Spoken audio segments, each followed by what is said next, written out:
السلام علیکم ورحمۃ اللہ وبرکاتہ۔ اعوذ باللہ من الشیطان الرجیم، بسم اللہ الرحمن الرحیم۔ وَلَقَدْ جَاءَكُمْ يُوسُفُ مِنْ قَبْلُ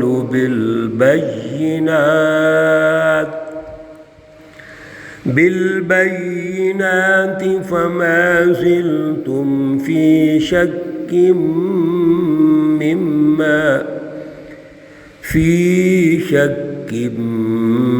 مما جاءكم به حتى إذا هلك قلتم لن يبعث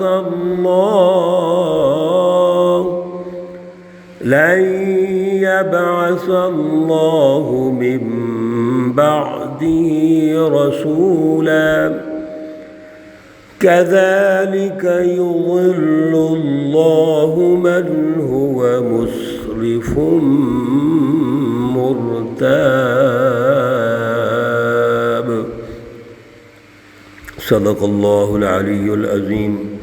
اللہم صلی علی سیدنا ومولانا محمد النبی الأمی وعلى آلہ واصحابہ وبارک وسلم وصلی علیہ۔ معزز سامعین و سامعات، سورۃ المؤمن پارہ نمبر 24، آیات مقدسہ نمبر 34 تا 37 ہیں۔ اللہ رب العزت ان آیات کا فہم اور شعور عطا فرمائیں اور عمل کی توفیق اور صلاحیت عطا فرمائیں۔ رجل مؤمن کی گفتگو، ان کا لیکچر اور مکالمہ وہ ہم سن رہے ہیں، جو آل فرعون میں سے ہے۔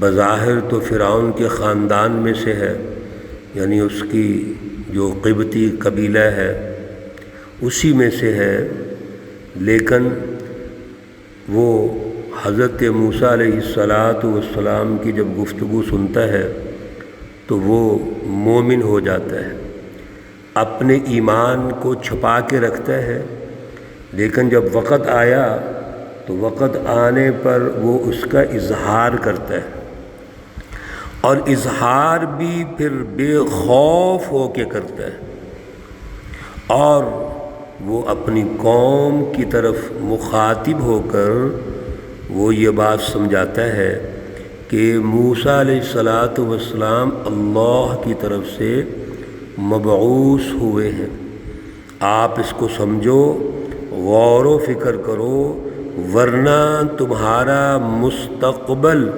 دنیا اور آخرت دونوں میں وہ انتہائی خطرناک ہے، اللہ کا عذاب آ جائے گا۔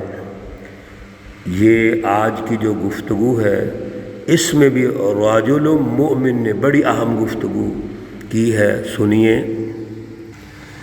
وَلَقَدْ جَاءَكُمْ يُوسُف، البتہ تحقیق تمہارے پاس یوسف علیہ السلام من قبل، اس سے پہلے، بالبینات، کھلی باتیں لے کر، نشانیاں لے کر، سچی رہنمائی لے کے آئے۔ فما زلتم فی شک مما جاءکم بھی، پس تم مستقل اس میں شک کرتے رہے جو بھی وہ تمہارے پاس لے کے آئے۔ حضرت یوسف علیہ السلام اللہ کے اولو العزم نبی، وہ اللہ رب العزت کا پیغام لے کے آئے، نشانیاں لے کے آئے، انہوں نے حکومت کی، اور معاشی اور سیاسی اعتبار سے اس وقت کے جو مسائل تھے قوم کو وہاں سے نکالا، لیکن یہی قوم ان کا انکار کر دیتی ہے، اور جب انکار کر دیا تو زندگی میں تو انکار کر دیا، لیکن جب دنیا سے چلے گئے تو اللہ فرماتے ہیں حتیٰ اذا ہلکا، جب وہ دنیا سے تشریف لے گئے، ان کو وفات ہو گئی، قلتم، تم نے کہا، لن یبعث اللہ من بعدہ رسولا، اللہ ہرگز نہیں بھیجے گا اس کے بعد کوئی رسول۔ زندگی کے اندر یوسف علیہ السلام کی قدر نہیں کی، لیکن جب دنیا سے چلے گئے تو پھر کہنے لگے کہ وہ تو بڑے اچھے رسول تھے، اچھے انسان تھے، رہبر تھے، رہنما تھے، ہمارے مسائل حل کیے انہوں نے۔ یہ وہ نفسیات ہے میرے عزیزوں، اس نفسیات کو سمجھیے۔ یہ ہر دور میں ایک نفسیات ہوتی ہے کسی بھی قوم کی جو زوال میں رہنا چاہتی ہے، جن میں شعور نہیں ہوتا، وہ سچے رہنماؤں کی قدر نہیں کرتے، اور جب سچے رہنما چلے جائیں پھر کہیں گے جی یہ تو بہت اچھے لوگ تھے۔ اور پیچھے آپ دروس میں سن چکے ہیں کہ مکہ المکرمہ میں مشرکین کی نفسیات کیا تھی، ان کا مائنڈ سیٹ کیا ہوتا تھا۔ جب انہوں نے اللہ کے نبیوں کے بارے میں سنا کہ یہود و نصارہ نے یہ تکلیفیں پہنچائیں، پریشان کیا، ان کو حتیٰ کہ قتل تک کر دیا، تو کہنے لگے ہم تو ایسے نہیں کریں گے، اگر ہمارے پاس کوئی اللہ کا رسول آ گیا تو سب سے پہلے ہم ایمان لانے والے ہوں گے۔ لیکن جب رسول اللہ صلی اللہ علیہ وسلم تشریف لے آئے تو انہوں نے انکار کر دیا۔ تو یہ ایک سوچ ہے، اس دور میں بھی جب اللہ کے نبی آنے ہوتے ہیں، جب آ جائیں پھر مخالفت کرتے ہیں، حزب الشیاطین کا ساتھ دیتے ہیں، اور جب وہ دنیا سے چلے جائیں پھر ان کی تعریف کرتے ہیں۔ کذالک یضل اللہ، اسی طرح اللہ رب العزت گمراہ کرتے ہیں، من ہوا مسرف مرتاب۔ دو یہاں اللہ نے ان کی نشانیاں بتائیں، ایک مسرف جو حد سے تجاوز کرنے والا ہے، دوسرا مرتاب جو شک کرنے والا ہے، جو اپنے فکر اور فلسفے میں شک پیدا کرے گا۔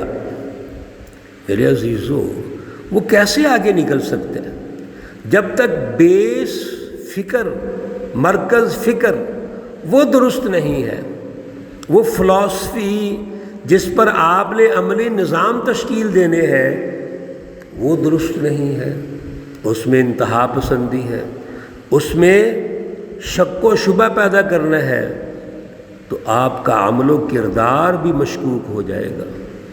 الذین یجادلون فی آیات اللہ، یہ وہ لوگ ہیں جو اللہ کی آیات میں جھگڑا کرتے ہیں، اور جھگڑا بھی بغیر سلطان اتاہم، جو ان کے پاس پہنچا ان کے پاس کوئی دلیل نہیں ہے۔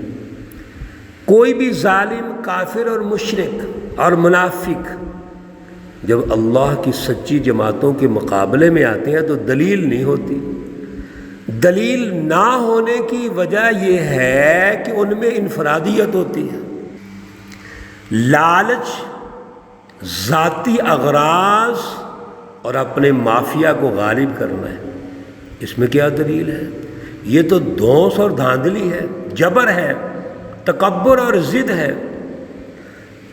اللہ فرماتے ہیں کبر مقتا عند اللہ، ان کا یہ جو انداز ہے کہ بغیر دلیل کے جھگڑنا، بات ہی نہ سننا، اس میں اللہ رب العزت کے ہاں بڑی بیزاری ہے۔ وعند الذین آمنوا، اور ایمان والوں کے ہاں بھی بڑی بیزاری ہے۔ ان کا یہ رویہ بیزار کرنے والا رویہ ہے، نفرت کرنے والا رویہ۔